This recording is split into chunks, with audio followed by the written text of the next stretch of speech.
வாங்க, எல்லாருக்கும் வணக்கம். இது நான் சனிக்கிழமை அன்னைக்கு சாமிக்கு மாவிளக்கு போட்டு மலையேற்றினது தான்.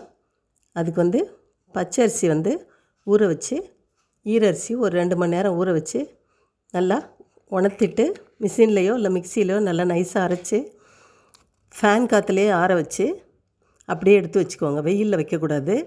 நல்லா ஆற வச்சு கிளறி விட்டு அது ஈரமே இல்லாமல் சுத்தமாக நல்லா ஒரு 4-5 நாளைக்கு ஃபேன் காற்றுலேயே வச்சுருங்க.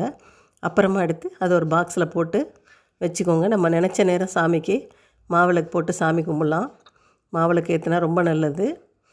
அந்த மாவுலேருந்து தான் நான் இப்போ ஒரு 2 கை எடுத்திருக்கேன்.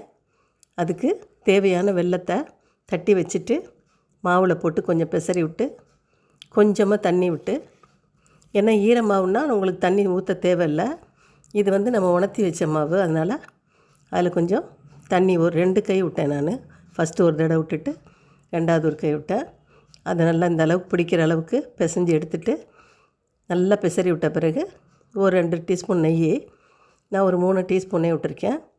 விட்டுட்டு கொஞ்சம் ஏலக்காய் பொடி சேர்த்துக்கோங்க. அதை நல்லா பிசறி உருட்டினீங்கன்னா அழகாக வந்துடும்.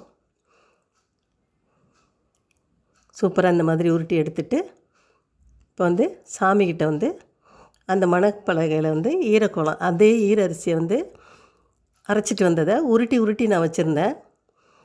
தண்ணி தொட்டு உருட்டி காய வச்சுருந்தேன் அந்த மாவை. அதை தான் இப்போ மாக்கோலத்துக்கும் எடுத்து கரைச்சி போட்டிருக்கேன். அப்பப்போ எடுத்து ஒரு கட்டியாக எடுத்து கரைச்சி மாக்கோலம் போட்டுக்குவேன். அதை மணப்பலகையில் போட்டு வச்சு அது காயிற வரைக்கும் மாவிளக்கு ரெடி பண்ணுறதுக்குள்ளே அது காஞ்சிருச்சு. இப்போது அடியில் ஒரு தாம்பாளம், பித்தளை தாம்பாளம் வச்சு அது மேலே இலை வச்சு மஞ்சள் பிள்ளையார் வச்சு அதுக்கு வெத்தலை பாக்கு பழம் வச்சுட்டு துளசியை சுற்றி வச்சு குங்குமம் பொட்டு வச்சு எலுமிச்சம்பழத்தை இது மாதிரி நடுவில் குழி பண்ணால் லேசாக வெளியில் வெடித்தாலும் அதை நீங்கள் கையை வச்சு இது பண்ணிங்கன்னா மூடிக்கும். அழகாக நெய்யை விட்டு ஒரு ரூபா காயினை திரிக்குள்ளே அமுக்கி விட்டு வச்சிங்கன்னா திரி அப்படியே நின்று எரியும். அழகாக ஏற்றி சாமி கும்பிட்டு பாருங்கள் எப்படி இருக்குன்னு.